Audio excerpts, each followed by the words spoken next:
Welcome back for today's session, kids. This is Hershey, your science teacher. Today we are continuing chapter number 8, cell structure and function. Cell का structure क्या होता है, cell के क्या काम होते हैं और in fact cell क्या होती है.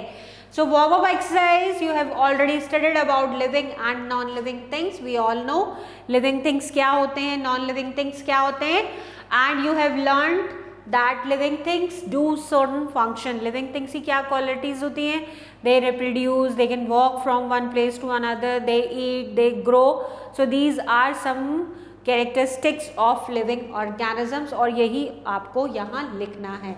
But do you know these organisms do these functions? These organisms do these function with the help of organs. And further, these organs are made up from cells. तो हर organism की, हर living organism की सबसे smallest unit होती है cell. और बहुत सारे सेल मिलकर क्या फॉर्म करते हैं? टिश्यू. बहुत सारे टिश्यू मिलकर एक ऑर्गन बनाते हैं और बहुत सारे ऑर्गन मिलकर एक बॉडी बनाते हैं. राइट. तो ये सब इंटरलिंक है और सबसे स्मॉलेस्ट यूनिट है सेल. अब cell, as I told you कि ऑल लिविंग बींग्स, चाहे वो प्लांट्स हो वो भी सेल से बने हुए हैं, एनिमल्स हो वो भी सेल से बने हुए हैं, इनफैक्ट ह्यूमन बींग्स हम भी सेल से ही बने हुए होते हैं. स्मॉलेस्ट यूनिट होता है. अब सेल को हम कैसे आइडेंटिफाई कर सकते हैं, या थोड़ा सा और अच्छे से समझने के लिए, जब कंस्ट्रक्शन होता है घर का तो वी सी वॉल्स कैसे बनती है. एक एक ब्रिक को जोड़कर वॉल कंस्ट्रक्ट की जाती है. राइट. तो इतनी, जैसे ये एक वॉल है, इसमें बहुत सारी ब्रिक्स लगी हुई है. Let's say 500, take a example, 500 BRICS की एक वॉल बनी है. सो उन 500 ब्रिक्स में से एक सिंगल ब्रिक क्या है? एक सेल है. और वो 500 क्या हो गई? 500 ब्रिक्स क्या हो गई? 500 सेल्स हो गई, जिससे मिलकर एक वॉल बनी है. और यू कैन अंडरस्टैंड, इन 500 सेल से मिलकर लेट्स से एक टिश्यू बन गया, फिर बहुत सारे टिश्यूज से मिलकर एक ऑर्गन बन जाएगा और बहुत सारे ऑर्गन्स मिलकर एक बॉडी बनाएंगे, एक ऑर्गेनिज्म बनाएंगे. सो ये एग्जाम्पल है just to understand what is cell. और ये एक्चुअल में सेल का माइक्रोस्कोपिक व्यू है. सेल जो होते हैं बहुत स्मॉल यूनिट्स होती हैं जो हम अपनी आईज से नहीं देख पाते हैं, जिसको हमें माइक्रोस्कोप से देखना होता है, उनको एनलार्ज करके. तो ये अनियन पील का माइक्रोस्कोपिक व्यू है. सो यू विल सी, जैसे ब्रिक का स्ट्रक्चर होता है ना, छोटे छोटे कंपार्टमेंट्स होते हैं. सिमिलरली ये छोटे छोटे कंपार्टमेंट, जैसे कि 1 cell, this is 2, this is 3, 4, 5, 6, 7, 8, 9, 10, 11. जो बहुत सारे सेल मिलकर ये एक छोटा सा माइक्रोस्कोपिक व्यू है सेल का. किसका? अनियन पील का. ठीक है. So cell, we all know this is the smallest unit of an living organism. अब डिस्कवरी ऑफ सेल कब हुई थी? सबसे पहले 1660 में एक रॉबर्ट हुक नाम के साइंटिस्ट थे, जिन्होंने ये बताया था कि सबसे स्मॉलेस्ट यूनिट जो होती है वो सेल होती है. 1665 में उन्होंने, इसको नॉर्मल माइक्रोस्कोप से नहीं देख सकते, इनको स्पेशलाइज्ड माइक्रोस्कोप से देखना पड़ता है. सो 1665 में उन्होंने माइक्रोस्कोप इन्वेंट किया और उसके बाद उन्होंने सेल के बारे में डिस्क्राइब करना स्टार्ट किया. So looking at thin slice of कॉक. तो कॉक क्या होता है? कॉक इज नथिंग, जो बड़े बड़े ट्रीज होते हैं, ट्रीज के का जो ट्रंक होता है, जैसे प्लांट्स में स्टेम होती है, सिमिलरली ट्रीज में ट्रंक होती है. तो जब ट्री के ऊपर की जो ब्राउन कोटिंग होती है, जब वो डेड हो जाती है, तो वो देखा आपने, वो टूटकर गिरने लगती है, एकदम ड्राई और एकदम खराब. तो दिस इज कॉल्ड कॉक. तो उन्होंने कॉक को इस माइक्रोस्कोप के थ्रू देखा and he found it is made up with cell. और उसका कुछ माइक्रोस्कोपिक व्यू ऐसा आया था, कुछ नेट सॉर्ट ऑफ थिंग. तो या फिर आप इसको looking like a Honey comb with a great many little boxes, जैसे हनी कॉम्ब होता है जो हनी बीज बनाती हैं. तो ये कुछ कुछ ऐसा लग रहा था देखने के बाद. और एक सिंगल बॉक्स, इसमें से अगर हम एक बॉक्स की बात करें तो ये एक सेल है. राइट. तो this was first time that anyone realise that living things are not necessarily made of continuous material. सबसे पहले ये पता चला था कि लिविंग ऑर्गेनिजम्स किससे मिलकर बने हैं, सेल्स से मिलकर बने हैं। Now cells are often described as the units of life. इसीलिए अगर आप देखेंगे हमारी बॉडी में, लिविंग ऑर्गेनिजम्स में बहुत सारे प्रोसेसेस फॉलो होते हैं। डाइजेशन होता है, इजेशन होता है, एक्सक्रीशन होता है। इसके अलावा हमारे फूड जो हम खाते हैं डाइजेस्ट होने के बाद उससे फिर एनर्जी भी रिलीज होती है। इसके अलावा वेस्ट मटेरियल एक्सक्रीट होता है। बहुत सारे प्रोसेसेस ये कहाँ होते हैं, ये सेल में होते हैं। जो खाना हम खाते हैं वो एक कॉम्प्लेक्स फॉर्म होती है, उसके बाद डाइजेशन होने के बाद वो एक लिक्विड स्टेट में पहुंच जाती है ताकि वो हमारे हर सेल तक पहुंच पाए, क्योंकि जब तक वो न्यूट्रिएंट सेल तक नहीं पहुंचेंगे, सेल में केमिकल रिएक्शंस नहीं होंगी, तो हमारी बॉडी को एनर्जी कैसे मिलेगी। So this is called cellular respiration, cellular digestion. Cellular में अंदर ही सेल्स में सब कुछ होता है। कुछ ऑर्गेनिजम्स यूनिसेल्युलर होते हैं, कुछ मल्टी सेल्युलर होते हैं, यानी कि अमीबा, पैरामीशियम, ये एक ही सेल से मिलकर बनते हैं। और ह्यूमन बींग्स, हम लोगों में millions, billions and trillions of cells होते हैं, right. So these are often described as a unit of life, or the description are very useful, but they emphasizes that these structural units build together to form all living organisms. As I told you, cell से मिलकर tissue, tissue से मिलकर बनता है organ, and organ से एक body, living organism बनता है।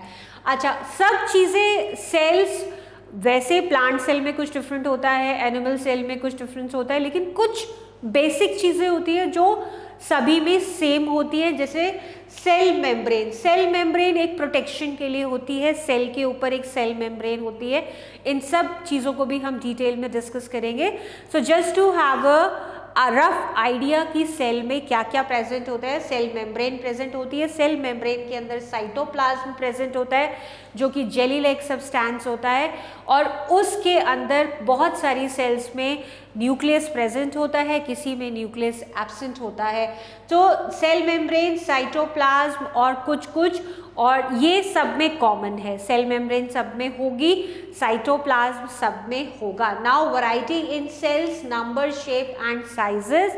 तो डिफरेंट तरीके की सेल्स होती हैं according to their function. Cell का शेप चेंज होता है, उनके फंक्शंस चेंज होते हैं। सो नंबर ऑफ सेल्स के अकॉर्डिंग अगर हम देखते हैं, जो वन सेल में सब कुछ होता है, सारे केमिकल प्रोसेस सिर्फ एक ही चीज़ में होते हैं। रिप्रोडक्शन भी, इजेशन भी, डाइजेशन भी, रेस्पिरेशन भी, सब एक ही सेल में होता है। So these animals are known as unicellular, और जिस पे मल्टीपल सेल्स होते हैं उनको हम क्या बोलते हैं, मल्टी सेल्युलर एनिमल्स बोलते हैं। So can you guess the number of cells in a tall tree or a huge animals? तो इनमें बहुत ज़्यादा होते हैं। और unicellular organisms we have already discuss, जिसका एग्जाम्पल है अमीबा, पैरामीशियम, ये सब ऑर्गेनिजम्स वन सेल्युलर होते हैं और इसमें सारे प्रोसेसेस इसी सेल में होते हैं, right. Next is multicellular. So multicellular में मिलियंस, बिलियंस, बहुत सारे, यानी कि we are the examples of multicellular animals. तो इनमें अलग अलग तरीके की सेल्स होती हैं, राइट। अलग अलग तरीके की सेल, जैसे नर्व सेल, अभी हम इनके स्ट्रक्चर्स भी देखेंगे कैसे होते हैं, बट नर्व सेल्स अलग होती हैं, ब्लड सेल्स अलग होती हैं, उसमें भी आरबीसीज अलग होती है, डब्ल्यूबीसीज का सेल स्ट्रक्चर अलग होता है, मसल सेल्स कुछ डिफरेंट तरीके की होती है। जो इनके शेप इतने डिफरेंट क्यों हैं, बिकॉज ऑफ द फंक्शंस। तो फंक्शंस की वजह से इनके शेप्स में भी वेरिएशन होते हैं। अब जैसे यहाँ पर एक एक्टिविटी दी है, हमने एक नॉर्मल हेन का एग लिया है जो हम जनरली खाते हैं। सो कैन यू थिंक कि जो एक एग है वो यूनिसेल्युलर है, वो इतना बड़ा है। एक सेल इतना बड़ा भी हो सकता है, एक सेल इतना छोटा भी हो सकता है कि हम उसको देख ही नहीं सकते हैं। तो जो हेन का एग है ये यूनिसेल्युलर है। हम इसको बॉईल करेंगे तो ये बाहर का जो पार्ट होता है, जो एल्ब्यूमिन होता है, जो वाइट कलर का होता है, वो क्या होता है, सॉलिडिफाई हो जाता है, और जो येलो पार्ट होता है विच इज योक, तो ये भी सॉलिडिफाई होता है and this is the shell, और ये इनर थिक एल्ब्यूमियम वॉइड और ये एयर सेल होता है. So this you all know, so you can do this activity और हम इसके डिफरेंट पार्ट्स देख सकते हैं. और ये यूनिसेलुलर का एग्जाम्पल है, एक ही सेल से एग बना होता है. Now shape and sizes of the cell. So cell comes in many sizes, different shape different size. जैसे ये इतनी बड़ी है और कोई बहुत छोटी होती है कि हमें माइक्रोस्कोप से देखनी पड़ती है. तो कुछ सेल्स जैसे नर्व सेल्स होती हैं वो सबसे लंबी सेल्स होती हैं, वो 1 मीटर तक लॉन्ग भी हो सकती है, इतनी लंबी भी हो सकती हैं. So a human egg cell is no bigger than a dot on a alphabet. जैसे आई हमने लिखा उसके ऊपर एक सिंगल सी डॉट लगाते हैं ना, जो human cell, human egg cell इससे बड़ी नहीं होती है. एक सिंपल अल्फाबेट पे आप जितनी डॉट लगाओगे इतना छोटा सा होता है. क्या? Human egg cell. A human red blood cell is 1/10 of the size of the human egg. Human egg की जो सेल होती है वो फिर भी इतनी बड़ी है, लेकिन अगर हम नॉर्मल आई से उसको देखना चाहें तो वो बिल्कुल एक ऐसा लगेगी जैसे किसी अल्फाबेट पे हमने डॉट मार्क किया हो. और अगर बात करते हैं ब्लड सेल्स की, रेड ब्लड सेल्स की, तो वो 1/10 size of the human egg. Human egg यानी इस डॉट का 1/10 साइज, उससे भी 10 टाइम्स शॉर्ट होती है. अ बैक्टीरियम इज इवन स्मॉलर और 8000 of the smallest bacteria can fit inside one of your red blood cells. और बैक्टीरिया उससे भी छोटा होता है क्योंकि यूनिसेलुलर होता है. और आप ये सोचो कि 8000 बैक्टीरिया किस में फिट हो सकते हैं? 8000 बैक्टीरिया एक आरबीसी में यानी एक रेड ब्लड सेल में फिट हो सकते हैं. A cell shape might tell you something about its function. जैसे कि नर्व सेल्स होती हैं, फाइन एक्सटेंशंस होते हैं थ्रेड लाइक, कुछ कुछ कहीं से बड़ी, फिर कुछ कुछ थ्रेड लाइक स्ट्रक्चर्स होते हैं, ये लंबी होती हैं. And send and receive impulses to and from other sources और अदर सेल्स. तो ये क्या करती है? इम्पल्शन को कैच करती है और ताकि ब्रेन रीड कर सके, ब्रेन को पता चल सके सारी सेंसेशन. सो तो a nerve cell can not change shape as muscle cells and some blood cells can. और ब्लड सेल्स और मसल सेल्स ये भी साइजेस एंड शेप्स में डिफरेंट होते हैं और ये अपनी थोड़ा थोड़ा शेप को डिफॉर्म कर सकते हैं. So in plant stem some cells are long and hollow. So long and hollow का क्या होता है? इसमें ओपनिंग्स होती हैं दोनों एंड्स पर, जैसे लंबी straw like structure, long and hollow. तो इसमें ऊपर नीचे ओपनिंग्स होती हैं जैसे कि जाइलम, फ्लोएम, ताकि वो वाटर को एंड न्यूट्रिएंट को प्लांट के बाकी पार्ट्स तक ले जा पाए. Now these are some pictures of the cell. Nerve cells जो कि लंबी होती हैं, रेड ब्लड सेल्स जो कि बहुत छोटी होती हैं.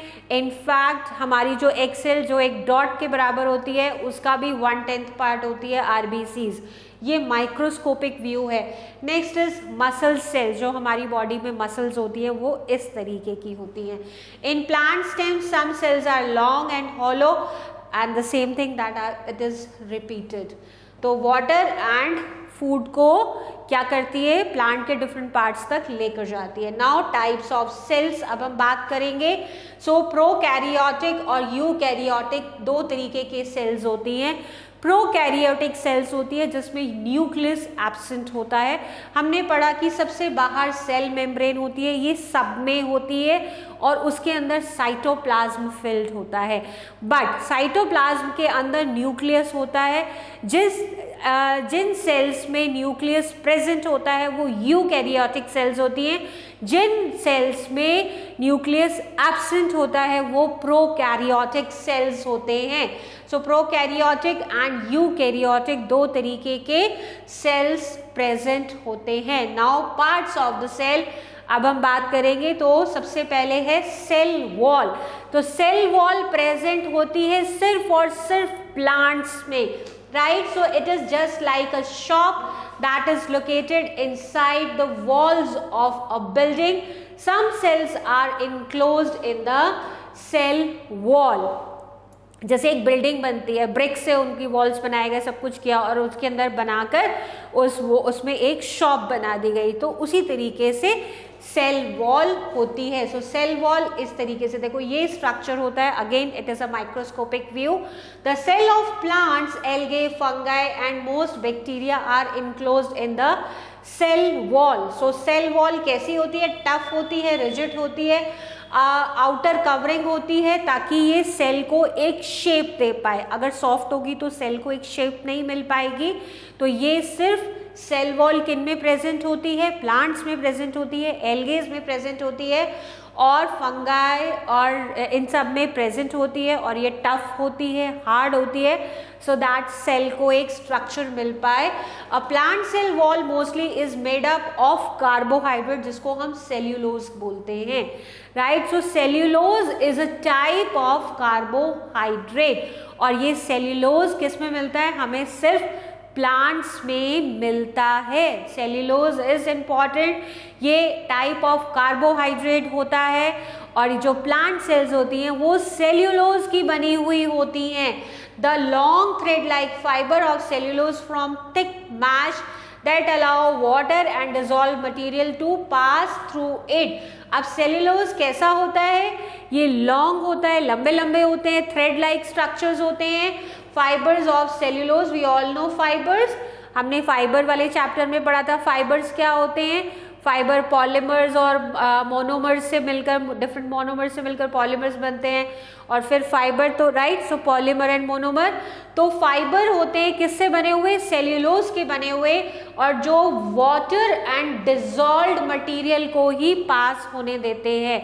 यानी सेल्यूलोज एक तरीके का स्टेनर हो गया, जो जहाँ से सिर्फ वाटर और डिजॉल्व मटेरियल ही पास हो पाएंगे। Cell walls also can contain pectin which is used in jam and jelly, and lignin which is a compound that makes cell wall rigid। तो क्यों होती है? सेल वॉल में होता है लिग्निन, जिसकी वजह से सेल वॉल जो होती है वो रिजिड होती है। Plant cells responsible for support have a long lot of lignin in their walls. तो हमें पता चला कि सेल वॉल किस में प्रेजेंट होती है? Cell walls only and only plants, algae, fungi, इनमें प्रेजेंट होती है, और ये हार्ड होती है, सेल्यूलोज की बनी हुई होती है, और हार्ड होने की वजह से क्या होता है? एक स्ट्रक्चर डिफाइंड होता है, और ये एज अ प्रोटेक्टिव लेयर होती है। नाउ अगर हमें देखना है अनियन की, जिसमें हमने बात की थी, जो हमने फर्स्ट स्लाइड में भी देखा था, माइक्रोस्कोपिक व्यू, उसको हम कैसे देख सकते हैं? जब हम एक अनियन पील करेंगे तो एक ट्रांसपेरेंट स्किन अलग होती है, जो अनियन की लेयर्स होती हैं उसके अंदर अगर आप देखोगे एक ट्रांसपेरेंट सी एक स्किन होती है। आप उस स्किन को बहुत केयरफुली निकालो, उसको निकाल के उसका एक छोटा सा पार्ट कट करके आप स्लाइड पर रखो माइक्रोस्कोप में देखने के लिए, और उसके ऊपर फोर्सेप से जब आप उसको करोगे उस पर मिथाइलिन ब्लू सोल्यूशन ऐड करो। वो इसलिए ऐड कर रहे हैं ताकि सेल के जो स्ट्रक्चर हैं हमें वो बहुत अच्छे से दिख पाए, वरना ट्रांसपेरेंट होता है, कोई कलर नहीं है, तो माइक्रोस्कोप में अगर हम देखेंगे तो हम उसको आइडेंटिफाई नहीं कर सकते। तो उसके ऊपर मिथाइलिन ब्लू सोल्यूशन की 1 और 2 ड्रॉप्स डालो, और उसके ऊपर एक कवर स्लिप रख के माइक्रोस्कोप के नीचे जब आप रखोगे, so you will find this view जो हमने फर्स्ट उसमें देखा था, जिससे हमें जिसको हमने रिजेंबल किया था, जैसे एक वॉल हमने कंस्ट्रक्ट की है with the help of BRICS. तो एक सिंगल ब्रिक जो होगी वो एक सेल होगी। नाउ सेल मेम्ब्रेन सब में प्रेजेंट होती है। सेल वॉल सिर्फ प्लांट्स में होती है, बट सेल मेम्ब्रेन सब में प्रेजेंट होती है। This is the protective layer. Cell membrane का काम क्या होता है? प्रोटेक्शन, क्योंकि सेल के अंदर जो साइटोप्लाज्म भरा होता है, जो कि एक ट्रांसपेरेंट जेलेटिन लाइक मटेरियल होता है, यानी कि thick sort of jelly like material जो होता है, वो इधर उधर बिखर जाएगा ना अगर सेल मेम्ब्रेन नहीं होगी। तो सेल मेम्ब्रेन प्रोटेक्ट करती है, और सेल मेम्ब्रेन के ऊपर सेल वॉल होती है प्लांट्स में, in the case of plants.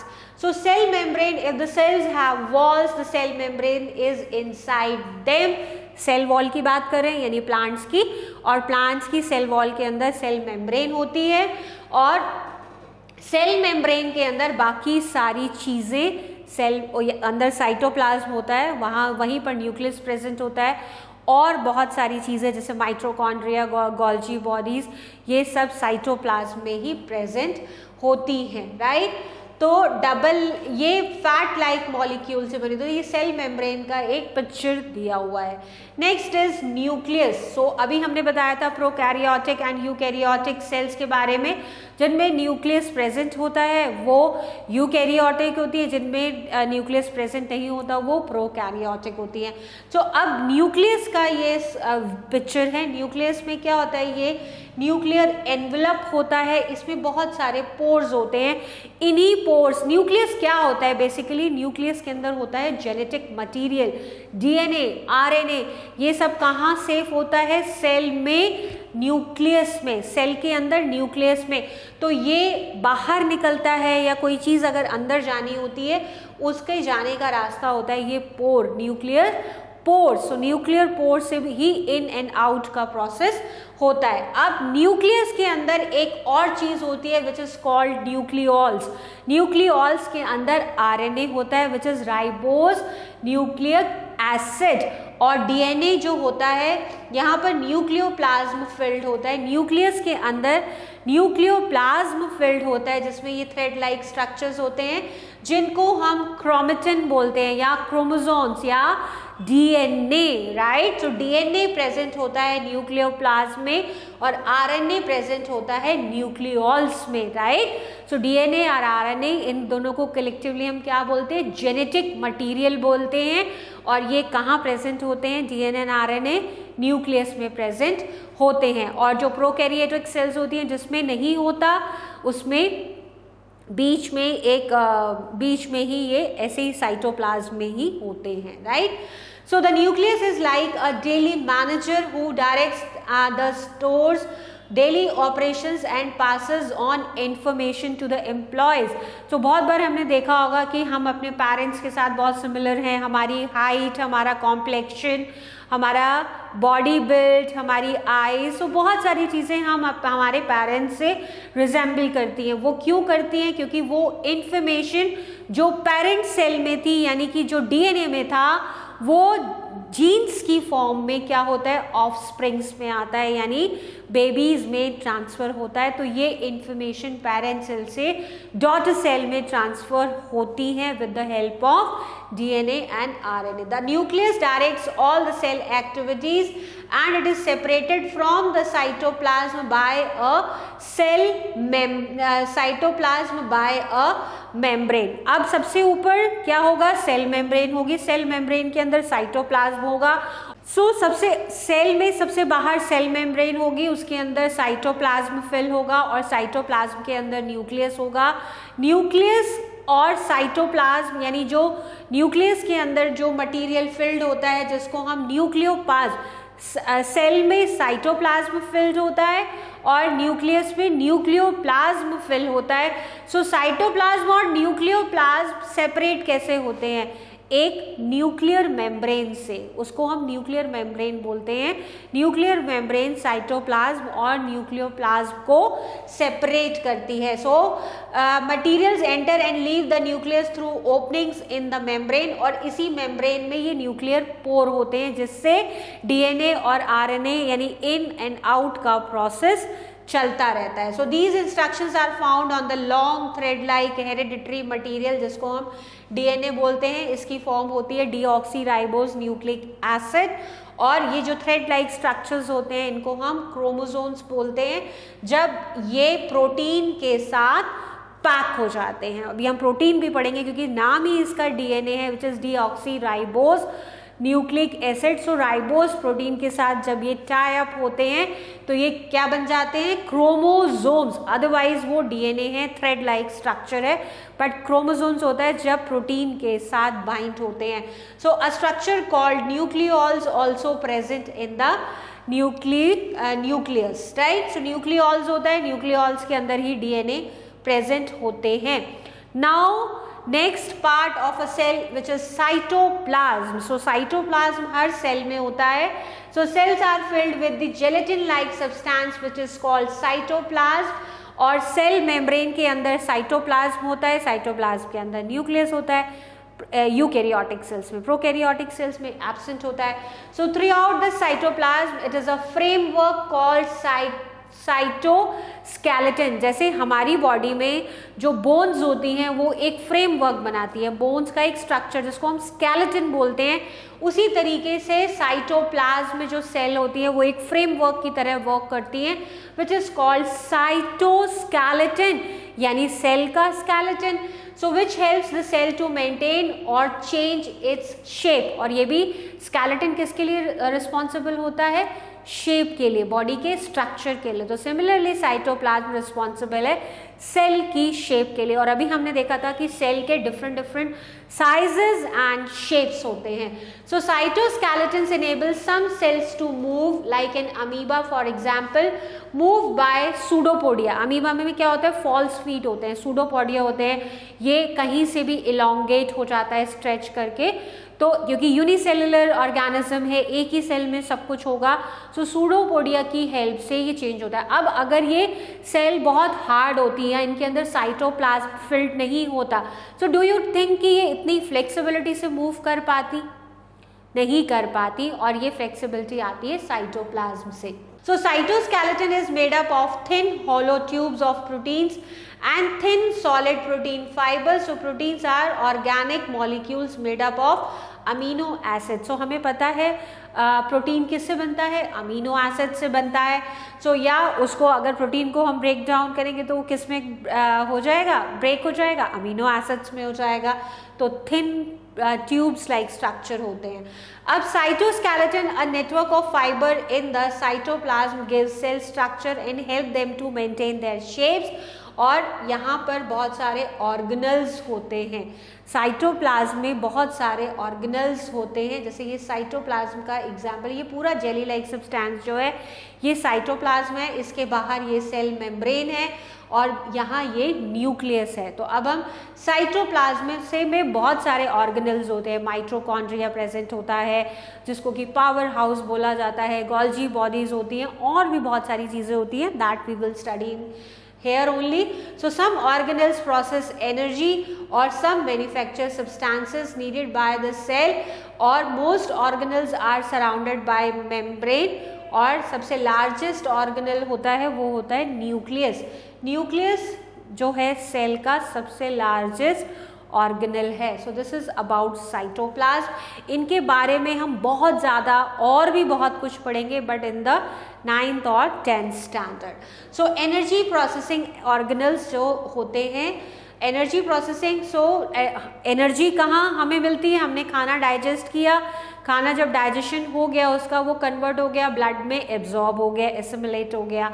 अब एसिमिलेशन के बाद वो सारा ब्लड उस न्यूट्रिएंट्स को कहाँ लेके जाएगा? सेल के पास तक. और फिर सेल में उन न्यूट्रिएंट्स को एब्जॉर्ब किया जाएगा और एनर्जी रिलीज होती है with the help of oxygen. So oxygen जो ब्लड में मिक्सड होती है वो रिएक्ट करती है और carbon dioxide and water release होता है, साथ साथ एनर्जी मिलती है. Respiration process you remember. तो cell requires a continuous supply of energy of process food, make new substances, eliminate waste. ये सारा काम कहाँ होता है? सेल्स करते हैं क्योंकि सबसे स्मॉलेस्ट यूनिट सेल है. So remember this. So plant cell food is made in green organelles in cytoplasm called chloroplast. So plant में जो ग्रीन कलर होता है वो किसकी वजह से होता है? क्लोरोफिल की वजह से. और क्लोरोफिल यानी वो ग्रीन पिगमेंट कहाँ होता है? वो क्लोरोप्लास्ट में होता है, सेल में ही पार्ट होता है. साइटोप्लाज्म में क्लोरोप्लास्ट, उन क्लोरोप्लास्ट में क्लोरोफिल प्रेजेंट होते हैं जो फूड प्रोडक्शन करते हैं या food in the form of glucose जो प्लांट में बनता है. Chlorophyll captures light and it is used to make the sugar called glucose, right? So chloroplasts are light energy to make sugar from carbon dioxide and water, यानी कि photosynthesis करते हैं. क्या करते हैं? क्लोरोप्लास्ट, जो कि कहाँ प्रेजेंट है? सेल के साइटोप्लाज्म में. So glucose molecule store the captured light energy as chemical energy. So many cells including animal cells do not have chloroplast. हमारे को ज़रूरत नहीं है ग्रीन पिगमेंट की क्योंकि हम फूड बनाते नहीं हैं, इसलिए क्लोरोप्लास्ट जो प्रेजेंट है प्लांट की सेल में वो हमारी सेल्स में नहीं होता for making food. So they must get food from the environment. The energy in food which is stored until it is released bye, this is called mitochondria. Power house वो plant cell में भी है, वो animal cell में भी है, और cytoplasm में प्रेजेंट होते हैं माइटोकॉन्ड्रिया, जिनको पावर हाउस बोला जाता है. और यहाँ पर एनर्जी एटीपीज की फॉर्म में स्टोर होती है, और हमारी बॉडी को जब एनर्जी चाहिए होती है तो ये एटीपीज ऑक्सीजन के साथ रिएक्ट करती हैं और एनर्जी रिलीज करती हैं. कार्बन डाइऑक्साइड और वाटर बाय प्रोडक्ट्स हैं जिनको हम, कार्बन डाइऑक्साइड को हम एक्सेल कर देते हैं. नेक्स्ट इज माइटोकॉन्ड्रिया का स्ट्रक्चर कैसा होता है. ये माइटोकॉन्ड्रिया है. So are organelles where energy is released by breaking down of food into carbon dioxide and water. So just as a gas और electric company supplies fuel to the shop. So mitochondria energy को क्या करता है, release करता है. और some types of cells such as muscle cells are more active than other cells. These cells have large number of mitochondria. So हमारी जो muscle cells होती हैं जो बहुत ज़्यादा एक्टिव होती हैं उनके अंदर माइटोकॉन्ड्रिया प्रेजेंट होते हैं, क्योंकि माइटोकॉन्ड्रिया ही पावर हाउस होता है, एनर्जी को रिलीज करता है.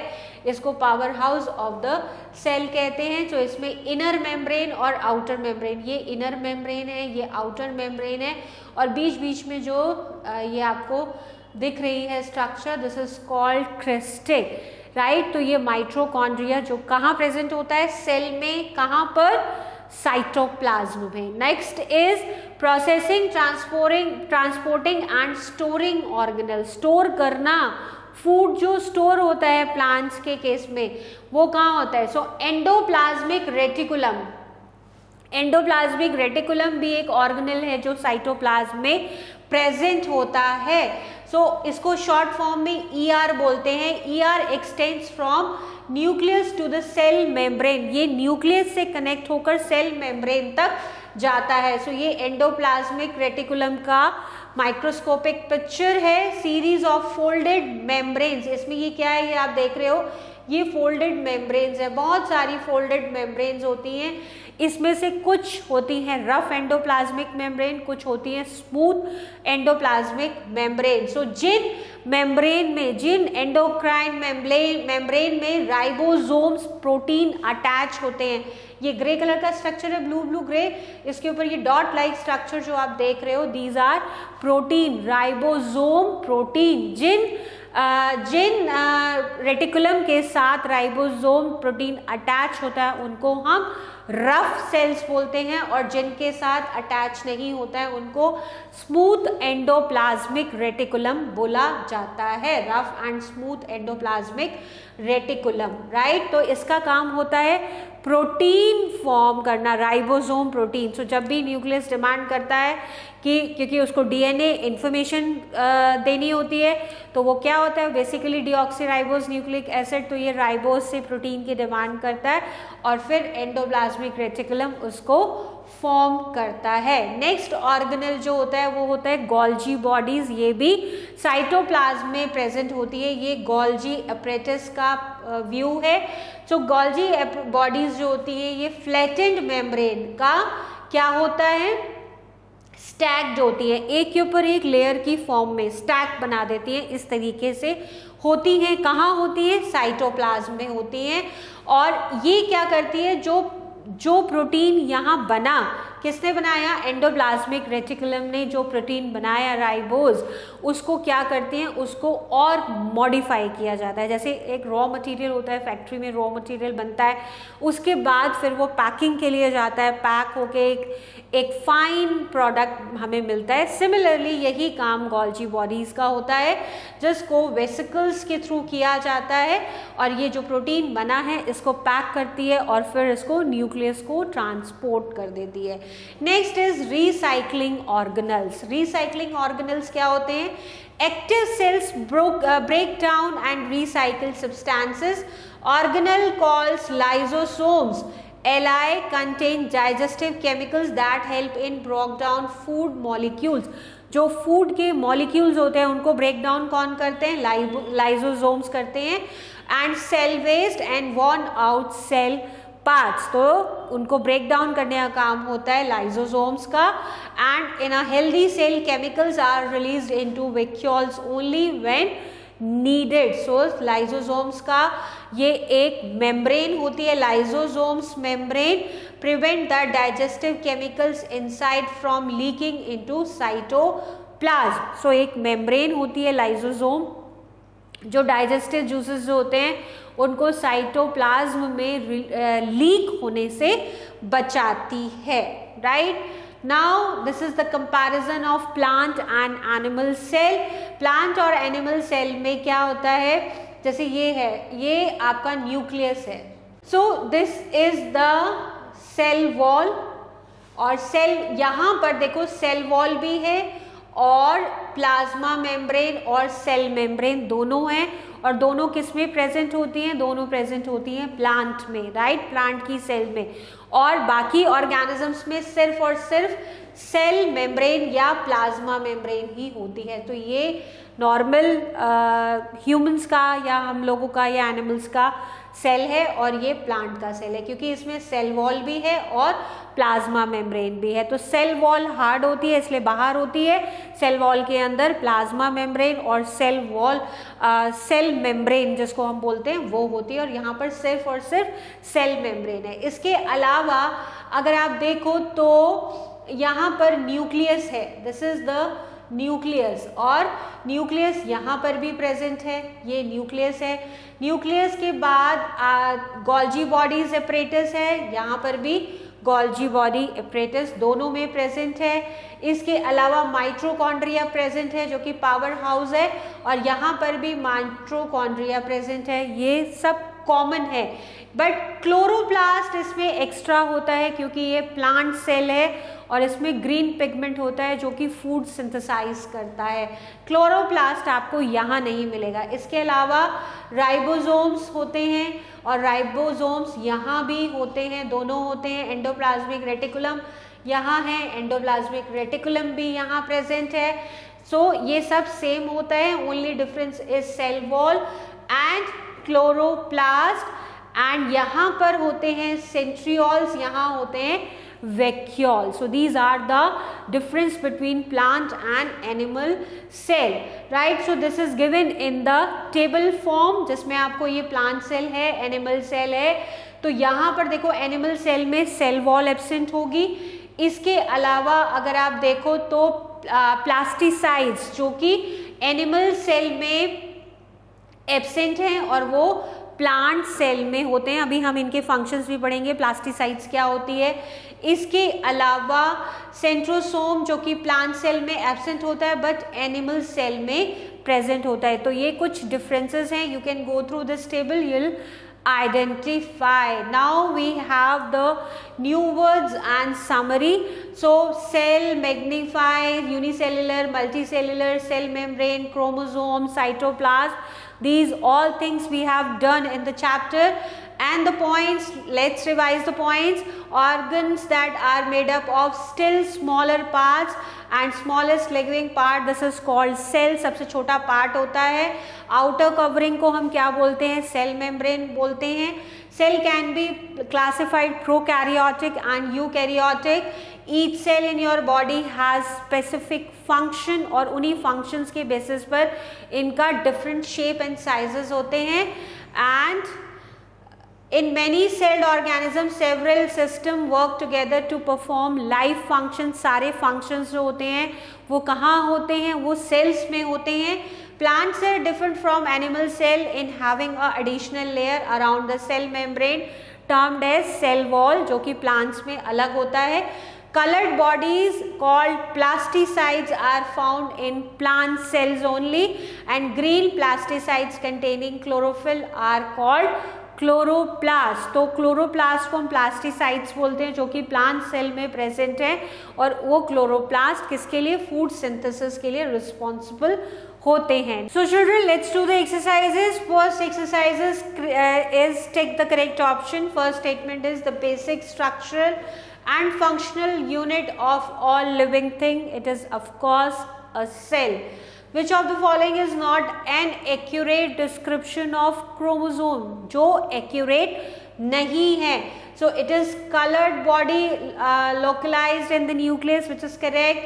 It is a protein and nucleic acid complex. It is correct.